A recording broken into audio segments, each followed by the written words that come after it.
الحمدللہ رب العالمین والصلاة والسلام علی سید المرسلین اما بعد۔ معزز سامعین و ناظرین، آج کے اس اپنی ویڈیو کے اندر میں قبروں پر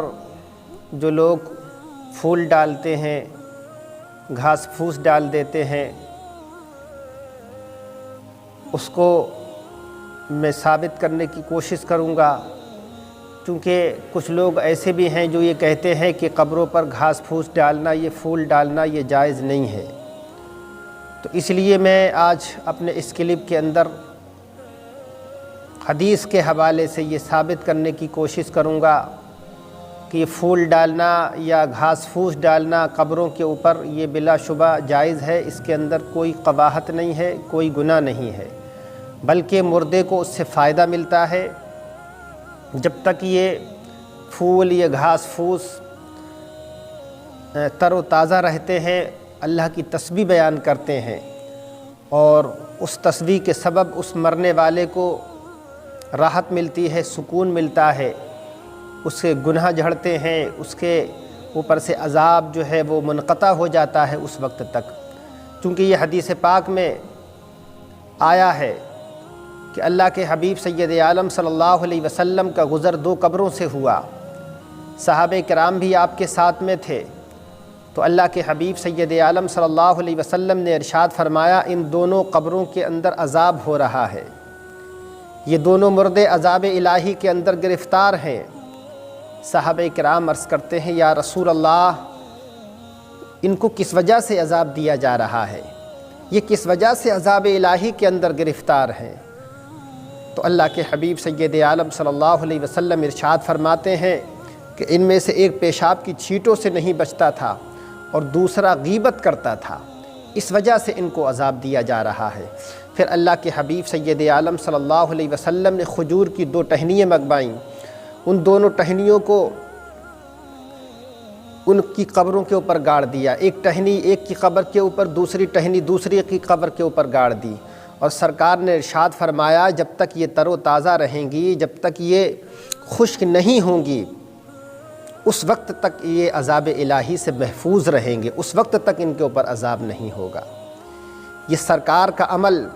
اس بات کا ثبوت ہے کہ سرکار نے قبروں کے اوپر ان کھجوروں کی ٹہنیوں کو گاڑا، اور گاڑنے کے بعد میں یہ فرمایا کہ جب تک یہ تر رہیں گی، یہ تر و تازہ رہیں گی، اس وقت تک ان کے اوپر عذاب نہیں ہوگا، یہ قبر بال عذاب سے محفوظ رہیں گے۔ اسی طریقے سے ہم بھی اپنے مرحومین کی قبروں کے اوپر پھول ڈالتے ہیں، گھاس ڈال دیا کرا کرتے ہیں، تاکہ ان کی تسبیح سے رب تبارک و تعالیٰ جو ہے اس مرنے والے کو عذاب الہی سے محفوظ رکھے، اور ان کی تسبیح کی وجہ سے رب تبارک و تعالیٰ مردے کو راحت و سکون اور چین اس کو عطا کر دے۔ تو اس لیے ہم جو ہے وہ قبروں پر پھول ڈالتے ہیں، گھاس پھوس ڈال دیتے ہیں، اور یہ ڈالنا جو ہے وہ حدیث سے ثابت ہے، بلکہ یہ حضور نے خود ایسا کیا کہ ان گنہگاروں کی قبروں کے اوپر جو ہے وہ ٹہنیوں کو گاڑ دیا تاکہ وہ عذاب الہی سے محفوظ رہیں۔ اور دوسری بات اس حدیث سے یہ بھی معلوم پڑتی ہے کہ پیشاب کی چھینٹوں کی وجہ سے جب عذاب الہی کے اندر انسان گرفتار ہو سکتا ہے، تو جو لوگ کھلم کھلا کھڑے ہو کر پیشاب کرتے ہیں اور